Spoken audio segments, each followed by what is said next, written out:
Alright, everybody, welcome back, and yeah, it's been a while.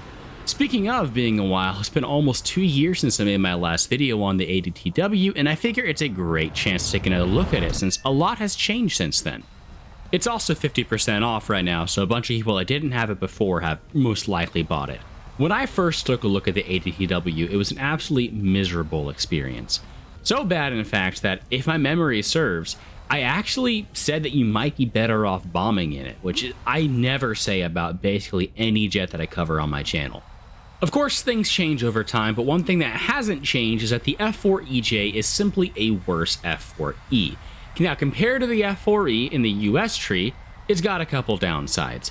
A major one is the fact that, unlike with the US F-4E and Israeli ones, you don't get the leading edge slats, known as Agile Eagle. Unfortunately, the Japanese didn't pay for this, and so that means that basically every Phantom player that you see in a normal match is going to be able to beat you in a dogfight, airframe-wise at least. The vast majority of planes that you're going to see are going to be either F-4Es or the F-4S, and of course both of those do have slats and will outperform you overall. Now, the hard-wing Phantoms that you run into, like the F-4EJ and the F-4C, you do actually have a performance advantage over. Realistically, though, this is still a Phantom, and it's one of the least agile Phantoms, so at the end of the day, I would not recommend trying to engage in any kind of, sustained one-on-one dogfight with anyone in this thing. Like other Phantoms, it does have some pretty good high-speed full, so your first couple turns, you're going to have some pretty good success getting your gun on target, and of course, you do have a nose-mounted Vulcan, so it makes it very easy to get the shots off, especially if you go low on fuel, because the Phantom really seems to like that. Of course, the maneuverability of the Phantom was never its massive selling point, it was always going to be its missile kit. The F-4EJ is no exception to that, though. In this case, at least, you do still have a downgraded kit compared to the American F-4E. The one upside is that you actually do technically get better sidewinders. The US gets the AIM-9J on theirs, meanwhile the Japanese get the AIM-9P. In-game, these are almost identical, with one major difference, the fact that the AIM-9P gets access to radar slaving. Everything else about the missiles is exactly the same. So this does make it easier to use and easier to lead, but realistically it is not a massive advantage. The Israeli Phantom at the same BR has the AIM-9G, which still has radar slaving and has much greater range as well, so personally I don't see this as that big of a deal. The radar kit, on the other hand, is a massive downgrade, and it's the reason why I say, even with that, sure, small upgrade for Sidewinder, the kit for the EJ is much worse. This gets access to not the AIM-7E2 like the F-4E has, it gets access to the AIM-7E. Looking at the stat card, you may not say anything wrong here. After all, these are both 25G radar missiles. The issue comes in how it reaches that pole. Radar missiles have two options in the code for exactly how they're going to be limited. The first and simplest option is one that just puts a time on how long it takes until guidance starts. That is what the AIM-7E2 has. It flies straight for 0.7 seconds and then immediately starts pulling its maximum available Gs once that has passed.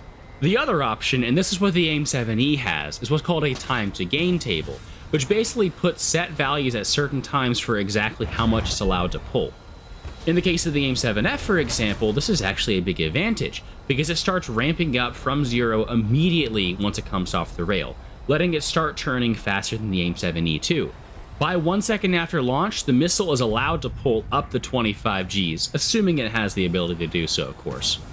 The AIM-7E is not nearly so lucky, and as we can see right here, for the first 1.8 seconds after launch, and mind you, that's already twice as long as the dead time of the AIM-7E2, it flies completely straight. Then, from 1.8 to 2.5 seconds after launch, it ramps up from 0 to 40% of its pull. That means at 2.5 seconds after launch, the missile is limited to only 10 Gs. Then, from 2.5 to 4.5 seconds, it ramps from 10 up to the full 25 Gs. You may be starting to see the issue here. This makes it essentially impossible to use it before, 4 kilometers at the minimum. And honestly, you're better off firing it at 5 or more kilometers just to give it enough time to actually ramp up. The problem with that is that this still has the same motor as the AIM-7E2. It burns for 2.8 seconds and the missile immediately starts losing speed after that, and especially if it's having to maneuver. So you're stuck with a missile that you kind of have to use at longer ranges that has a motor that's optimized for short range. They're not unusable by any means. I mean, you've probably seen me in the background getting plenty of kills with them. You just have to be a lot more selective when you use them compared to the E2, and they're a lot less, well, meta, for lack of a better term. The good news, though, is that after the longest time when this thing was at the same battle rating as the F-4E, despite being objectively worse, Gaijin finally went ahead and put it at a lower BR. It's at 11.0 right now, while the F-4E is 11.3. And as far as I'm aware, these are the best radar missiles at 11.0. 11.0 has an excellent matchmaker right now as well, so most of my games I was getting 10.3, 11.3 games, which means that at most I can only be facing 4 enemies that have 25G dogfight missiles. Anything else in the lobby, essentially, I can engage frontally with basically no way for them to actually really hit me.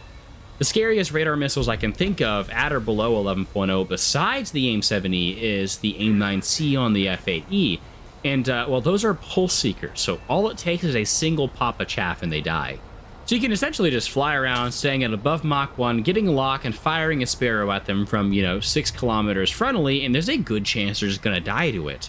Along with that nose-mounted Vulcan that I mentioned earlier, which is still one of the best jet guns in the game, period. It also gets the same really nice countermeasures load as the F-4E, which means you get 30 large caliber countermeasures and 60 normal caliber. Personally, what I've been running is all 30 large caliber flares just because this is a very hot aircraft, and the difference in effectiveness between large caliber flares and normal caliber is massive. There is one other major downside for ARB that I have neglected to mention at this point, and that is the RWR. This at least has one, unlike the poor Draken that you saw me destroy at the beginning of the match, but the RWR is really bad. It's missing a couple crucial things that the American Phantom has. A big one for me, at least, is the fact that it does not detect J-band. And so that means that any MiG-21, or especially MiG-23, because you can face MiG-23 MLDs with R-24s, their radar is just not going to show up under RWR. So they can be firing an R-24 at you, and you're going to have zero warning that they're even looking at you. It also has no launch detection, no tracking detection, and crucially for my sim enjoyers here, it has no IFF as well. Essentially, all it tells you is something with a radar in this band is looking at me from this direction. Honestly, even the SPO-15 is better. I left it for last because personally, I don't think it's that big of a deal at this battle rating specifically. Like I said, almost all the time you're going to be in, 10.3 games, and most of the enemies you're fighting either don't have a radar or have very weak radar missiles. It's not nearly as big of an issue as it is on, say, for example, the 13.0 Premium Viggen. In case you couldn't tell at this stage, I would honestly recommend this now if you're trying to grind the Japanese tree. It was already the best option to grind the tree, and it's actually fairly enjoyable now, I would say, at least from my personal experience. I've had a good time in it. Especially because the pack is only 35 bucks right now, or at least it will be for a little bit less than a day, once this video is live. Hope you enjoyed the video. If you did, let me know in the comments down below. And if you are going to be buying this plane before the sale goes off, feel free to use my discount link in the description down below. It won't get you any extra discount, but you will at least get my decal along with this, and it helps support the channel. I'll catch y'all next time, so peace, y'all.